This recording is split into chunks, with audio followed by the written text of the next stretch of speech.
Welcome all my dear students in 22 lecture of solution.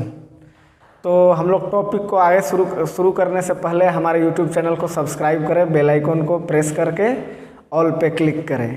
तो पिछले topic में हम लोग डिप्रेशन इन फ्रीजिंग पॉइंट को शुरू कर चुके थे, लेकिन उससे पहले कमेंट आया है कि लेक्चर 20 का 2 क्वेश्चन यानी नीट 2016 का एक दिए थे और एक शायद जेई 16 का, तो दोनों का डिमांड आ चुका है एक बार बता देने के लिए। तो सबसे पहले हम जल्दी से पहले वो 2 क्वेश्चन को देखेंगे। पहले नीट 2016 का सामने क्वेश्चन रखे हुए हैं हम, यही था आपका नीट 2016 का क्वेश्चन था। ये नीट 2016 का था। यही आपको कमेंट में बहुत लोग बनाए भी हैं। सॉल्व क्या करा कि at 100 degree C the vapour pressure of solution of 6.5 gram of solute. Question में यहाँ सॉल्यूशन लिखा था, ये गलत है, सुधार लीजिएगा उसको। Solute in 100 gram of water is 732 mm, मतलब 100 डिग्री सी पर वेपर प्रेशर ऑफ सॉल्यूशन कितना दिया हुआ है 732 mm, यानी ये आपको यहीं पे लिख लीजिए क्या दिया हुआ है, पीए दिया हुआ है आपका। ओके, केबी फॉर वाटर इतना है, करा then the boiling point of this solution. एकदम अनजान बन के क्वेश्चन को सॉल्व कीजिए। हमसे वो बॉइलिंग पॉइंट ऑफ सॉल्यूशन पूछ रहा है, हम बॉइलिंग पॉइंट ऑफ सॉल्यूशन का फार्मूला लगाएंगे। सॉल्यूशन शुरू करते हैं हम यहाँ से। क्या होता है, T B minus T nought B is equal to K B into W B into 1000 नीचे M B into W A. अब आगे इसको सॉल्व कीजिए। अब देखिए आपको क्या कह रहा है, एट 100 डिग्री सी, यानी ये किसका दे रहा है आपका बॉइलिंग पॉइंट, प्योर सॉल्वेंट का। नहीं भी दिया हुआ रहता तो वाटर का बॉइलिंग पॉइंट कितना होता है 100 डिग्री सी, यानी हम टी नोट बी के जगह पर 100 पुट कर लिए। के बी आपका दिया हुआ है कितना है 0.52, डब्लू बी भी दिया हुआ है कितना 6.5 इंटू 1000। ओके, अब यहाँ ये M B molar mass of solvent कितना है, मोलर मास ऑफ सॉल्वेंट आ जाइए किधर दिया हुआ है 100 ग्राम ऑफ वाटर, यानी आपका डब्लू ए दिया हुआ है 100, लेकिन सॉल्यूट का नाम नहीं दिया हुआ है, यानी एम बी आपको गिवन नहीं है, क्योंकि नाम दिया हुआ रहता तो उसका टोटल एटॉमिक मास ऐड करके ले आते। अब मेरे को टी बी निकालना है और देख रहे हैं कि 2 चीज़ अननोन है, तो क्या ये सॉल्व होगा? नहीं होगा। अगर हमको एम बी पता रहता तो फट से हम लोग बॉइलिंग पॉइंट ऑफ सॉल्यूशन निकाल लेते। ओके, लेकिन अगर डायरेक्ट यही दिया हुआ रहता तब तो क्वेश्चन में कुछ दम ही नहीं था। यानी आपको पहले एम बी निकालना है, मोलर मास ऑफ सॉल्यूट। एक IIT 2012 का क्वेश्चन भी किए थे, इसी टाइप का था। तो एम बी कैसे निकालेंगे, तो एम बी के लिए हमको relative lowering of vapour pressure का इक्वेशन का यूज करेंगे। ओके, तो चलिए यूज करते हैं। सबसे पहले क्या हम करेंगे कि नाउ क्या करेंगे, अब हम लोग कैलकुलेशन ऑफ एम बी का कैलकुलेशन कर रहे हैं। किसके सहायता से, तो relative lowering of vapour pressure के इक्वेशन के सहायता से। क्या होता है, P nought A minus P A upon P A is equal to W B upon M B और W A upon M A. अब सारा डेटा क्लियर है सिर्फ एम बी को छोड़ के। तो चलिए हम लोग पुट करते हैं।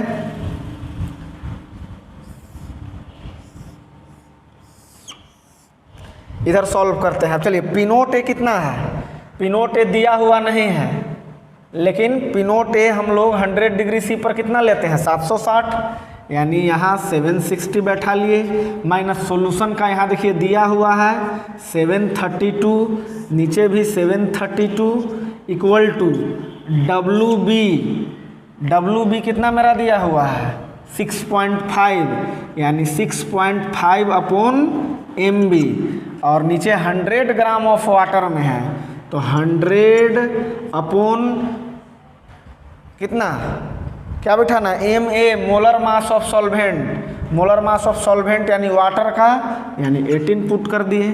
अब इसको सॉल्व करेंगे, यहाँ से घटाएंगे तो कितना हो जाएगा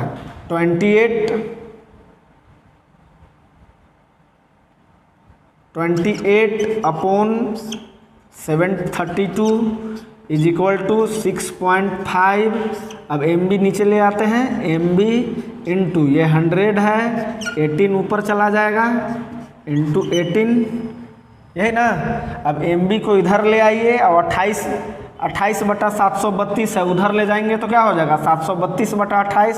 MB इधर डिवाइड में है, इधर ऊपर आ जाएगा, यानी MB बराबर मेरा क्या हो जाएगा, देखिए तो 6.5 इंटू 18 और इधर से क्या चल गया 732 अपॉन ये 28 नीचे आया है, यानी 28 इंटू 100।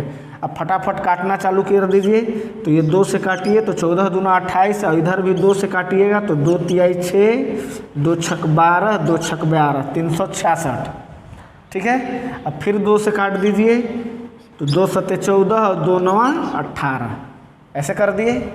अब यानी इसको आगे करते हैं, क्या हो गया 6.5 इंटू 9 इंटू 366 अपॉन क्या हो जाएगा, नीचे क्या बचा। अब क्या करो 7 तीनों को गुना करके 7 से डिवाइड कर लो, अब फिर 100 से आसानी से पॉइंट इधर ले आना है और कैलकुलेट करोगे तो लगभग आता है आपका 30.58, इतना ग्राम पर मोल आपका आ गया। क्या अब MB कैलकुलेट कर लिए, ओके, MB आपका अब आ गया। अब आ जाइए फिर से इक्वेशन 1 में। अब आपको क्या चाहिए था, सिर्फ MB ही ना चाहिए था। अब इस वैल्यू को यहाँ पुट कीजिए, आपका आंसर जो है वो आसानी से आ जाएगा। अब आप लोग इधर यहाँ तक नोट कर लिए होंगे ना, अब फिर से आप यहाँ तक निकाल, रोक दिए, तो चलिए आप लोग इतना तक नोट कर लिए हैं। अब क्या करो कि इसको लाके यहाँ पुट कर दो, हो गया। आप फिर से यहाँ से लिखना फ्रॉम इक्वेशन 1, हम फिर से नहीं लिख रहे हैं, यहीं पे लाके पुट कर दे रहे हैं, ओके। फ्रॉम इक्वेशन 1 चलिएगा, अब इस MB का वैल्यू यहाँ पे ऐड कीजिएगा तो क्या हो जाएगा, देखिए तो 0.52 इंटू 6.5 इंटू 1000 अपॉन MB कितना मेरा आ गया 30.58 इंटू 100। अब इसको बहुत सारा गुना करने लगोगे, डिवाइड करने लगो तो बहुत दिक्कत है। हम देखो यहाँ कॉमन सेंस से इसको काट सकते हैं, 6.5 है और 30.5 है, 5 बार में लगभग देखो तो 30.5 लो, तो 5 बार में 25 और 5 छक 30, ठीक है, लगभग मतलब अप्रोक्स चाहो तो 5 बार में काट सकते हो इसको, तो 5 बार में ही कट गया यहाँ से, ये 2 0 से 2 0 कैंसिल हो गया। अब 10 से इसमें गुना करोगे तो 5.2 आ गया और नीचे कितना बचा 5। अब 5 में 5.2 से डिवाइड करो तो कितना आ जाएगा 1 पॉइंट समथिंग। अब तुम बेटा घर पर एग्जैक्ट करते रहना, लगभग 1.10 के करीब आ रहा है। अब क्या यहाँ ये TB माइनस 100 बराबर इतना आया है, कितना बराबर आया है TB माइनस 100। हमको निकालना है ये बॉइलिंग पॉइंट ऑफ सॉल्यूशन, 100 को उधर ले जाएंगे, इसका मतलब क्या हो जाएगा TB और ये माइनस में है तो उधर प्लस में, यानी क्या हो जाएगा 100.1 प्लस 100.1 इंटू 10, आप ऐड कर लेना है इतना डिग्री सी। ऑप्शन नंबर कौन ए, ठीक है, आसान है, थोड़ा सा कैलकुलेशन को ज़्यादा बेटा गुना भागा करोगे तो बहुत दिक्कत होगा। एकदम आसानी से कट कीजिए, अप्रोक्स मारिए, लगभग आ जाता है। तो चलिए एक और क्वेश्चन था JEE 2016 का, उसको भी देख लेते हैं। ठीक, ये देखिए एक क्वेश्चन है JEE 2016 में आया है, JEE मेंस 2016, मतलब एकदम ये भी लेटेस्ट क्वेश्चन था, लेकिन है बिल्कुल ही आसान। क्या करा कि 18 ग्राम ऑफ ग्लूकोज, 18 ग्राम माने क्या हो गया आपका WB हो गया, ग्लूकोज है तो ग्लूकोज का फॉर्मूला क्या होता है C6H12O6, यानी WMB क्या हो गया 180, ऐड करके देख लो 12 छक 72 प्लस 12 16 गुने 6 180 आएगा। इन 178.2 ग्राम ऑफ वाटर, यानी यहाँ से आपको WA भी दे दिया और यहाँ इसका मोलर मास जोड़ लीजिएगा तो MA भी दे दिया। और तब पूछ रहा कि the vapour pressure of water in torr for this aqueous solution, इस एक्वस सॉल्यूशन के लिए, यानी आपको निकालना क्या है, PA निकालना है। तो चलिए फॉर्मूला लगाते हैं, क्या होता है, P naught A minus PA upon P naught A is equal to क्या हो जाएगा, WB अपॉन MB और WA अपॉन MA, यही ना। अब देखिएगा जल्दी से, जब फटाफट पुट कीजिए। P नोट A नहीं दिया हुआ है, वाटर के लिए कितना होता है 760 माइनस PA मेरे को निकालना है। 1 मिनट, यहाँ फॉर्मूला में ये भी ले सकते हैं, लेकिन हम बताएंगे कैलकुलेशन करते समय नीचे PA लेना है अपॉन PA। अब इसको WB बटा MB, WB कितना है 18 और ग्लूकोज का मोलर मास 180, WA कितना है 178.2 और मोलर मास ऑफ वाटर कितना होता है 18। अब इसको आगे सॉल्व करते हैं बाबू हम लोग, क्या हो जाएगा, इसको 10 बार में काट दीजिए यानी 1/10। अब ये नीचे है तो गुना में रहेगा 178.2 और ये कहाँ चला जाएगा, ऊपर चला जाएगा यानी 18, ऐसे ही ना। अब इसको और आगे सॉल्व कर देते हैं हम, तो क्या हो जाएगा देखिए 18 10 से गुना कर दोगे तो क्या हो जाएगा, ये पॉइंट हट जाएगा यानी 1782। अब इसको 2 से काट दीजिए 9 बार में और यहाँ कितना 2891 891 और 9। अब क्या करो कि इससे गुना मत करने लगो, यहाँ तक पहले लिख देते हैं, कितना तक आया 760 माइनस PA अपॉन PA। अब 891 से डायरेक्ट यहीं डिवाइड कर दो आसानी से, कैसे, पॉइंट बैठाएंगे तो 1 0 आ जाएगा यहाँ, ओके। अब कटेगा, फिर भी नहीं कटेगा, यानी 1 0 और बैठाएंगे तो 1 0 यहाँ भी आ जाएगा।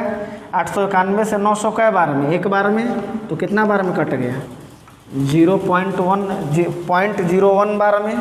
अब यहाँ पर देखिएगा, अब आसानी से सॉल्व हो गया बाबू। यहाँ कितना आया था 760 minus PA upon PA is equal to क्या आ गया इधर मेरा 0.01, ऐसे ही ना। अब गुना कर दीजिए यानी क्या आ जाएगा 0.01 PA इज इक्वल टू आ गया 760 माइनस PA। अब यहाँ से PA को इधर ले आते हैं तो प्लस PA हो जाएगा यानी जुट जाएगा, तो कितना आ जाएगा 1.01 PA इज इक्वल टू 760। अब यहाँ से हम PA इज इक्वल टू निकालेंगे तो 760 अपॉन 1.01, यही ना। इसको और आगे करेंगे, पॉइंट हटाइए तो 2 0 ऊपर चला जाएगा यानी 1 1 2 और नीचे कितना हो जाएगा 101। अब इसको डिवाइड कीजिए तो कितना बार में 7 बार में शुरू में जाएगा, यानी ओवरऑल आपका हो जाएगा, काट कूट के आ जाएगा 752.47 टोर, यानी आंसर क्या हो जाएगा B, ठीक है। चलिए तो अब पेन उठाने की बारी आ गई है। हम लोग पिछले क्लास में काम किए थे डिप्रेशन इन फ्रीजिंग पॉइंट पर, ठीक है। फ्रीजिंग पॉइंट क्या कहे थे एक बार याद करा देते हैं कि जिस टेम्परेचर पर लिक्विड और सॉलिड इक्विलिब्रियम में आ जाए उसी को हम लोग फ्रीजिंग पॉइंट कहे थे। मतलब the temperature at which solid and liquid phases are in equilibrium is called freezing point। और दूसरा डेफिनेशन क्या दिए थे कि the temperature at which vapour pressure of solid is equal to vapour pressure of liquid is called freezing point. अब depression in freezing point में आपको समझा चुके थे हम सारा चीज़ कि जब सॉल्यूशन में नॉन वोलेटाइल सॉल्यूट मिलाते हैं तो फ्रीजिंग पॉइंट घट जाता है, और जितना से घटता है वही डिप्रेशन इन फ्रीजिंग पॉइंट होता है। अगर आपसे कोई पूछे कि बताइए प्योर सॉल्वेंट और सॉल्यूशन में फ्रीजिंग पॉइंट किसका ज़्यादा होता है, तो हमेशा प्योर सॉल्वेंट का। जैसे वाटर है, और वाटर में कुछ सॉल्यूट मिला दिए, नॉन वोलेटाइल सॉल्यूट मिला दिए, तो उसका फ्रीजिंग पॉइंट क्या हो जाएगा, घट जाएगा, वाटर का फ्रीजिंग पॉइंट ज़्यादा होगा। ओके, इतना तक आ चुके थे हम लोग। यानी एक बार बोल देते हैं, when non volatile solute is dissolve in pure solvent then its freezing point decreases, this decrease in freezing point is called depression in freezing point.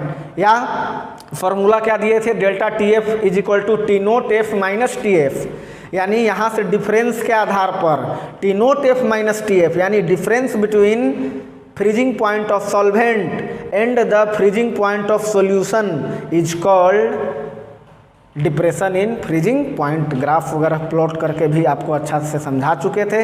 हम कहे थे कि इस अगले लेक्चर में हम आपको फॉर्मूला बताएंगे।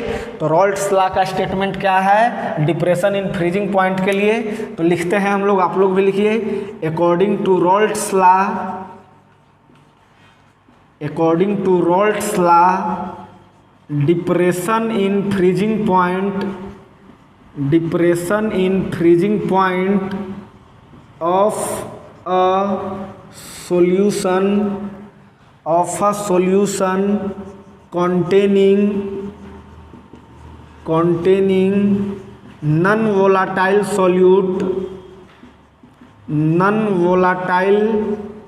solute is directly proportional to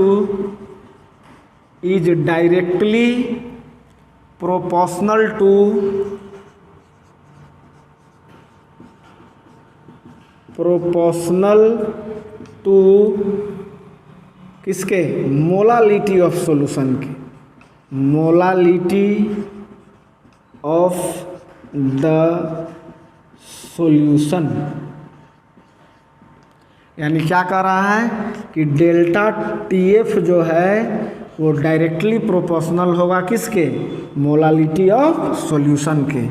यानी डेल्टा टी एफ जो है, एक प्रोपोर्शनलिटी साइन को इक्वल में बदलेंगे तो कांस्टेंट लेते हैं, क्या आ जाएगा वो कांस्टेंट, के एफ इंटू एम।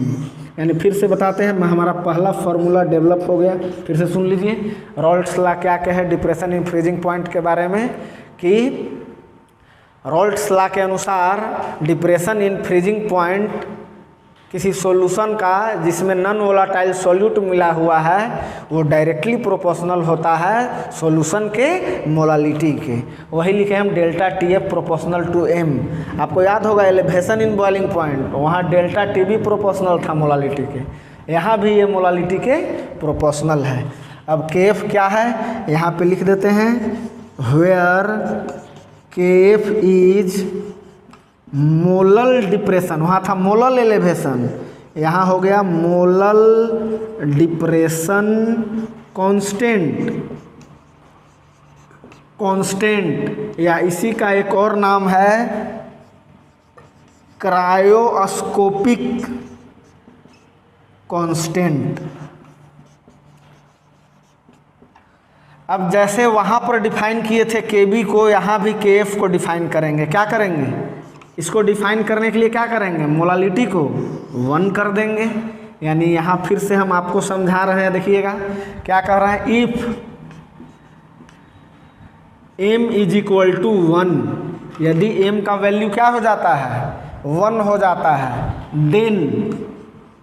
देन क्या हो जाएगा, यहाँ देखिए delta T F is equal to क्या आ जाएगा छोटे, के एफ इंटू 1, यानी के एफ हुआ।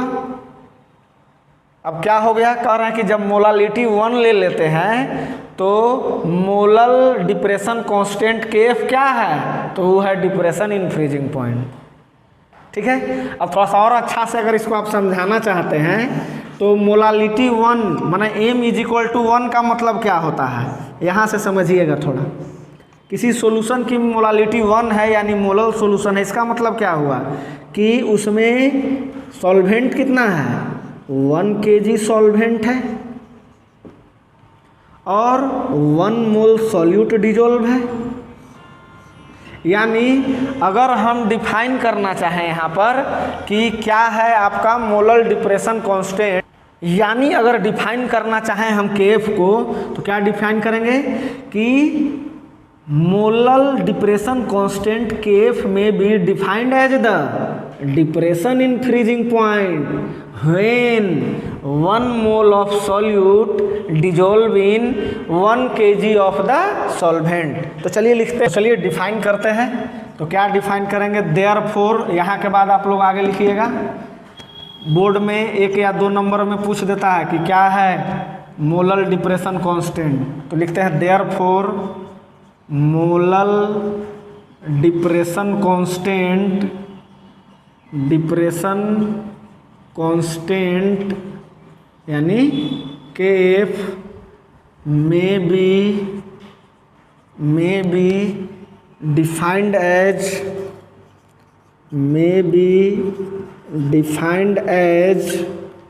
Depression in freezing point, depression in freezing point when 1 mole of solute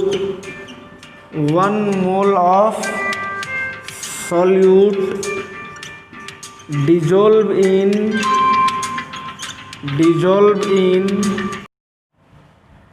in 1 kg of solvent। Okay, समझ में आया आप लोग को क्या है? Therefore molar depression constant may be defined as depression in freezing point when 1 mole of solute dissolve in 1 kg of solvent. ठीक है, तो चलिए इसको डिफाइन कर लिया हम लोग इसका यूनिट लिख लेते हैं। यूनिट ऑफ केएफ क्या होगा, तो जो यूनिट केबी का था, फॉर्मूला क्या है मेरा, delta TF is equal to KF into M. यहाँ से केएफ इज इक्वल टू निकालेंगे तो क्या हो जाएगा, देखिए तो केएफ इज इक्वल टू ऊपर डेल्टा टीएफ और नीचे एम, यानी डेल्टा टीएफ क्या है, एक टेम्परेचर डिफरेंस है, तो इसको आप डिग्री सी में भी ले सकते हैं या केल्विन में भी। नीचे एम है यानी मोलालिटी यानी मोल पर केजी, यही ना, यानी आपका क्या आ जाएगा, यहाँ पर हम लिख रहे हैं डिग्री सी और ये केजी पर मोल है, सॉरी पर केजी है तो ऊपर केजी हो जाएगा, केजी, और मोल है तो ऊपर जाके क्या हो जाएगा, पर मोल। अगर केल्विन में लेते हो तो हो जाएगा केल्विन केजी पर मोल। यही आपका हुआ यूनिट। तो चलिए हम लोग आगे देखते हैं, इसका एक पॉइंट लिखते हैं कि केबी का वैल्यू डिफरेंट सॉल्वेंट के लिए डिफरेंट होता है। यानी क्या लिख रहे हैं कि डिफरेंट सॉल्वेंट हैज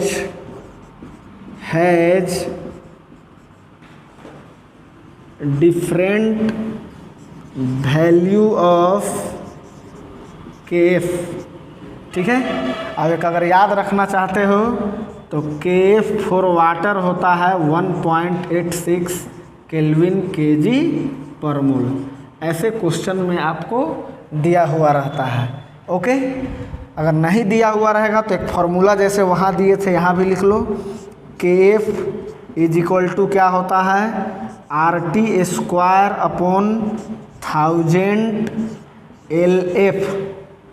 वहाँ एल भी लिए थे, लेटेंट हीट ऑफ वेपोराइजेशन, और यहाँ फ्रीजिंग पॉइंट है इसलिए क्या लेंगे, लेटेंट हीट ऑफ फ्यूजन। यहीं पर हम लिख देते हैं latent heat of fusion. Okay, फिर से यहाँ समझा देते हैं कि अगर इसका यूनिट ग्राम में लीजिएगा, मतलब कैलोरी पर ग्राम में, तो आर का वैल्यू का में लेंगे, कैलोरी में, यानी 2 होता है। अगर इसका जूल पर ग्राम में लेंगे अगर इसका वैल्यू, तो यहाँ भी आर का वैल्यू का में लेंगे, जूल में, यानी 8.314 लेंगे। ओके, चलिए देखिए टी क्या है, टी है फ्रीजिंग पॉइंट ऑफ सॉल्वेंट। यानी वहाँ हम वहाँ समझा दिए थे इसलिए यहाँ नहीं लिख रहे हैं। LF का वैल्यू अगर कैलोरी पर ग्राम में लेंगे तो R का वैल्यू क्या में लेंगे, वहाँ भी कैलोरी में लेंगे, यानी कि 2 होता है। अगर जूल पर ग्राम में ले रहे हैं तो R का वैल्यू 8.314 वाला लेंगे। T क्या है, फ्रीजिंग पॉइंट ऑफ सॉल्वेंट, हमेशा केल्विन में। और आप इसको चाहें तो नोट कर लीजिए, हम जो बोले हैं चाहो तो यह नीचे से फिर से लिख लो। ओके, इतना नोट करो तब तक। अब अगेन चल रहे हैं हम, देखिएगा क्या फॉर्मूला पढ़े। अब ग्राफ प्लॉट कर देते हैं हम इस पर। डेल्टा TF बराबर क्या बताया, KF इंटू एम, यही ना। अब डेल्टा TF को क्या लिख सकते हैं हम, T naught F minus TF, यही ना, KF इंटू एम। अब फ्रीजिंग पॉइंट ऑफ सॉल्यूशन के टर्म में निकालते हैं फॉर्मूला को, तो इसको उधर भेज दे रहे हैं तो क्या हो जाएगा, T naught F is equal to KF into M into plus ना, प्लस TF। अब यहाँ से TF का वैल्यू निकाल लीजिए, क्या होगा, TF का वैल्यू निकाल लेंगे तो इधर आ जाएगा माइनस में, यानी minus KF into M plus T naught F, यही ना। अब देखिए तो ये किस तरह का इक्वेशन को फॉलो कर रहा है, y बराबर mx प्लस सी, जिसमें स्लोप क्या आ रहा है मेरा, निगेटिव आ रहा है। यानी जब ग्राफ हम प्लॉट करने लगे तो सीधा सीधी लिख लीजिए, y एक्सिस पर क्या है, तो यहाँ TF बैठा लिए। x एक्सिस पर क्या है बाबू, x एक्सिस पर m मतलब क्या, मोलालिटी, यही ना। और स्लोप क्या है, निगेटिव है। अगर पॉजिटिव रहता था तो नीचे से ऊपर जाते थे, निगेटिव है तो ऊपर से नीचे आएंगे। और स्लोप मेरा क्या हो जाएगा, ऑब्जेक्टिव में कई बार ऐसे ऑप्शन दे के पूछा हुआ है, स्लोप मेरा कितना है, KF। अब इंटरसेप्ट C, यानी शुरू कहाँ से हुआ है, यहाँ से, यानी ये हो गया T नोट F। ओके, अब बाबू हम डायरेक्ट फॉर्मूला पर आते हैं। नाउ क्वेश्चन जैक बोर्ड में आता है 2 नंबर का कि determination of molar mass of solute on the basis of depression in freezing point. तो हम लोग कहाँ तक आ गए थे, हम लोग यहाँ तक आ गए थे कि डेल्टा TF बराबर KF इंटू एम हुआ था, यही ना। अब इसको हम ब्रेक कर लिए थे T naught F minus TF में। अब मोलालिटी को भी ब्रेक कर लीजिए। मोलालिटी बराबर क्या होता है formula, moles of solute, N solute लिख देते हैं, अपॉन मास ऑफ सॉल्वेंट, यानी W सॉल्वेंट। कहाँ में बाबू होना चाहिए, इन kg में। आगे इसको सॉल्व करते हैं, T naught F minus TF is equal to KF। हम मोल कैसे निकालते हैं, number of moles of solute, solute को हम B मानते हैं हमेशा से। तो यहाँ क्या कर देंगे, WB, मोल निकालने के लिए W बटा M होता है, यानी WB बटा MB। और W सॉल्वेंट, तो W लिख दिए, W सॉल्वेंट को A मानते हैं तो A हम यहाँ लिख दिए। आप नहीं भी दिखाओ तब वो चलेगा, अंडरस्टूड है कैसे ही माना जाता है। अब मास चूँकि हम ग्राम में ले लिए हैं, मास ग्राम में ले लिए हैं, लेना था हमको यहाँ kg में, तो इसको हमेशा kg में लेना है, लेकिन हम ले चुके हैं ग्राम में। तो इसको kg में बदलने के लिए क्या करना है, 1000 से डिवाइड करना होगा। अब 1000 से डिवाइड करने का मतलब यहाँ क्या हो जाएगा, 1000 से गुना हो जाएगा। यानी मेरा रिक्वायर्ड फार्मूला यही आ गया, जिस पर आपके न्यूमेरिकल बेस्ड होंगे। Very important main numerical formula ये हो गया।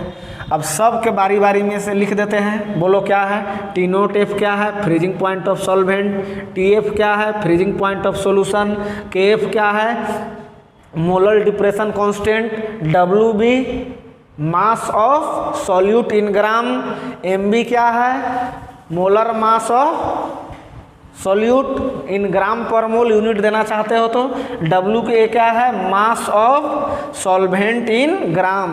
कहोगे सर kg ना, तो बाबू kg में है, ये 1000वां उसी के लिए आया है यहाँ पर। ठीक है, तो हम सबको लिख देते हैं नीचे बारी बारी से। तो देखिए हम सब के बारे में लिख दिए हैं, कौन कौन क्या है बता भी दिए। ठीक है, नोट कीजिए इसको जल्दी से।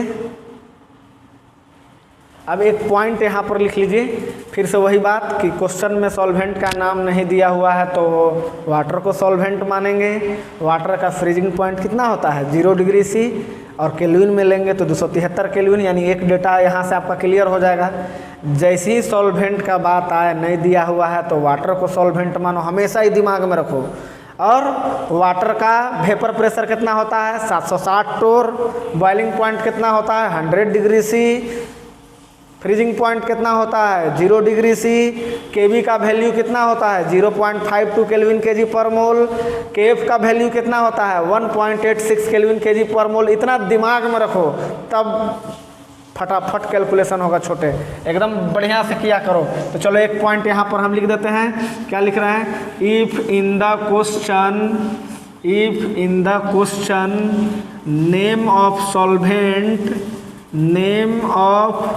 solvent is not given,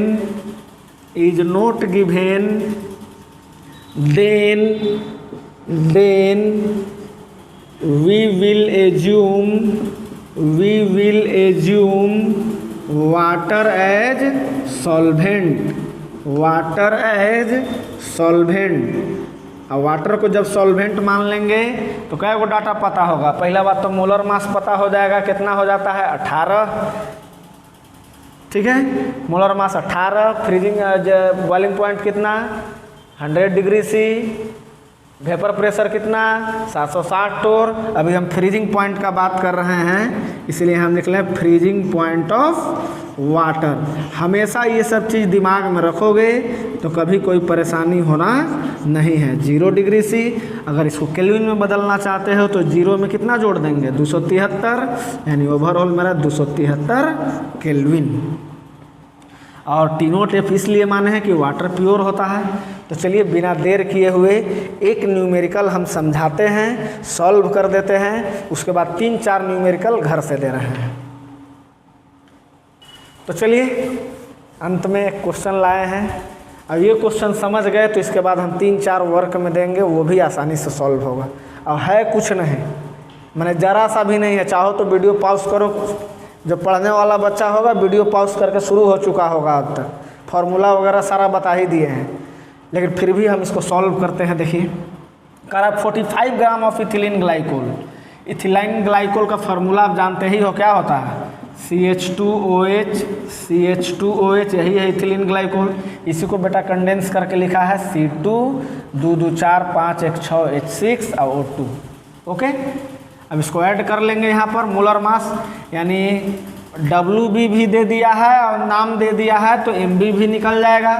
mixed with 600 gram WA भी दे दिया, वाटर यानी MA भी दे दिया। ऐसे MA का यूज ही नहीं है, KF दिया हुआ ही है। तो फटाफट चाहो तो यहाँ पहला क्वेश्चन है तो डेटा लिख देते हैं तुम लोग को।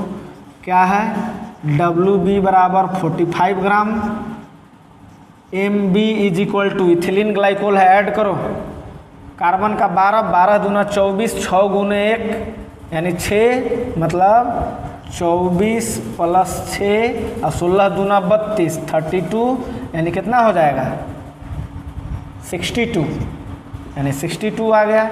अब आइए WA कितना दिया हुआ है 600 ग्राम है छोटे। क्या क्या पूछा है आपसे, आपसे पूछा है delta TF is equal to what और TF is equal to what. एकदम आसानी से सॉल्व होगा। तो पहला क्वेश्चन पहले सॉल्व कर लेंगे, दोनों का आंसर। फर्स्ट में डेल्टा TF बराबर फटाक से फॉर्मूला लगाइए, क्या होता है KF इंटू WB इंटू 1000 ग्राम में है तो ग्राम वाला फार्मूला यूज कीजिए, MB इंटू WA। अब पुट कीजिए यहाँ पर, KF कितना दिया हुआ है 1.86, WB 45 इंटू 1000 अपॉन MB कितना है 62, WA कितना है 600। अब फटाफट काटिए, इसको आराम से काट लिया कीजिए, 2 0 से 2 0 कैंसिल, यानी 2 तिहाई 6 और यहाँ क्या हो गया 2 पचे 10। अब 3 से इसको काट दीजिए, कितना 12 में 15 12 में 15 3 45। अब आइए अब फिर से काटिए, यहाँ 2 से काटिए, तो 31 दूना 62 और यहाँ काटिएगा तो 0.2 से काट रहा है ना। हाँ तो 0.236 देखो, हाँ 0.93। अब फिर 31 से देखिए 3 बार में कट जाएगा। कितना बार में? 0.3 बार में कि 0.03 बार में? तो 0.03 बार में, क्योंकि एक बार में बैठाइएगा तो कटेगा नहीं, तो 0 बैठा के एक उतारेंगे। यानी 15 × 75, इधर कितना हुआ 0.03 × 75। अब इसको इससे मल्टीप्लाई कर दीजिए, कितना हो जाएगा? यानी 225 और 2 अंक के बाद दशमलव इधर बैठा दिए। अब इस सर डिग्री सी में है कि केल्विन में है? तो डिफरेंस है, आप किसी में भी ले सकते हो, सही है। डिग्री सी में भी सही है, केल्विन में भी सही है, जिसमें आंसर, क्योंकि डिफरेंस में कोई यूनिट लीजिए कोई फ़र्क नहीं पड़ना है। लेकिन जब ही फ्रीजिंग पॉइंट ऑफ सॉल्यूशन की बात हो गई, एक पहला का आंसर आ गया ये। डेल्टा टी एफ को क्या लिखते हैं हम लोग? T note F minus T F is equal to कितना आया? 2.25। अब आइए टी नोट एफ, ये हम लोग को पता है वाटर है तो कितना है? 0 डिग्री है, तो 0 डिग्री। अब देखना बाबू, यहाँ आप डिग्री सी में ले लिए ना, तो आंसर अब आपका डिग्री सी में आएगा 2.25। यानी अब इसको आप, इधर माइनस है तो माइनस माइनस दोनों साइड से कॉमन लेंगे तो इधर प्लस हो जाएगा, यहाँ माइनस, यानी ये माइनस इधर चला गया तो क्या हो जाएगा? टी एफ बराबर -2.25 डिग्री सी। अब अगर केल्विन में जो करना चाहते हैं तो इसमें 273 जोड़ दीजिए, आपका केल्विन में आंसर आ जाएगा। दोनों सही है, ठीक है। एक यहाँ पर वेरी इंटरेस्टिंग चीज़ बताना चाहते हैं कि बाबू वाटर का फ्रीजिंग पॉइंट 0 डिग्री सी होता है। इस क्वेश्चन में ही है, इसलिए बता दे रहे हैं, याद पड़ा है। जैसे वाटर का फ्रीजिंग पॉइंट 0 डिग्री है, तो जो ठंडे प्रदेश हैं जैसे कश्मीर वगैरह है, वहाँ पर ठंडे के दिनों में जाओगे तो मैक्सिमम आपको 0 डिग्री पर मिलेगा। वहाँ कभी कभी माइनस में भी चला जाता है। तो गाड़ी में जो रेडी वाटर में पानी डालते हैं, आप रात में रात में ठंडे के दिन में हमेशा 0 डिग्री वहाँ रहता है कश्मीर में। तो रात में गाड़ी खड़ा किए हम, सवेरे गाड़ी स्टार्ट कर रहे हैं, क्या होगा? क्या वहाँ जो रेडी वाटर में पानी डाले थे वो तो फ्रीज कर चुका है। तब कैसे ठंडे जगहों पर रेडी वाटर में पानी कैसे डालते हैं, कैसे रखा जाता होगा? सोचने वाली बात है, क्योंकि वहाँ तो हमेशा फ्रीज हो जाता है। तब बाबू उसमें क्या किया जाता है कि एक एंटी फ्रीजिंग एजेंट डाला जाता है। नहीं तो जितना भी कोल्ड क्लाइमेट वाला जगह है, कश्मीर वगैरह ये सब जहाँ है, वहाँ रेडी वाटर में पानी डालो तुरंत फ्रीज हो जाएगा, फिर गाड़ी तुम्हारा स्टार्टे नहीं होगा। तो वहाँ इथिलीन ग्लाइकोल नाम का एंटी फ्रीजिंग एजेंट डाला जाता है। वो क्या करता है कि अगर उसको पानी में मिला दोगे ना तो पानी के फ्रीजिंग पॉइंट को घटा देता है। अब वो 0 डिग्री पर नहीं फ्रीज करेगा, इसीलिए कोल्ड क्लाइमेट वाले जगहों पर क्या किया जाता है कि रेडी वाटर में पानी के साथ इथिलीन ग्लाइकोल भी मिलाया जाता है। बहुत इंटरेस्टिंग क्वेश्चन है कि कैसे रखा जाता है, तो याद रखिएगा। जैसे यहाँ देखिए, अभी हम क्या किए थे, पानी में कितना मिला है? 45 ग्राम इथिलीन ग्लाइकोल। तो देखिए फ्रीजिंग पॉइंट कितना लोअर्स कर दिया, -2 डिग्री 25 डिग्री सी से। माने अब फ्रीज करेगा वो -2 डिग्री पर, 0 डिग्री पर नहीं करेगा। ओके, तो सामने कुछ क्वेश्चन रखे हुए हैं, आप इसको करके आइएगा। I hope you enjoyed this session. We will meet in next session. Till then, good bye.